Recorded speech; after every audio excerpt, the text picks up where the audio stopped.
This is Mavic Air 2. You may have some questions, like, So what's different?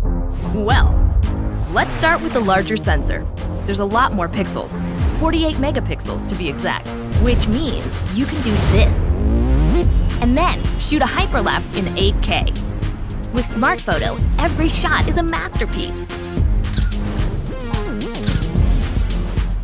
Yeah, but photos aren't really my thing. Don't worry, we've got you covered. It also does 4K 60p video. You can also slow things down. Way-do. And yes, there's HDR video.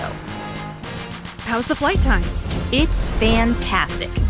You're looking at up to 34 minutes in the air, a new record for the Mavic series.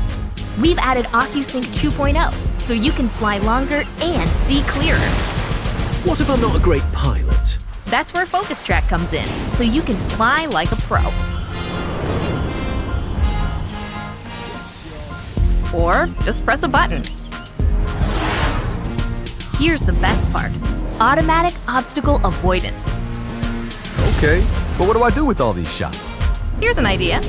Use the DJI Fly app to edit and share your moments with just a tap. So, what's different? A whole lot.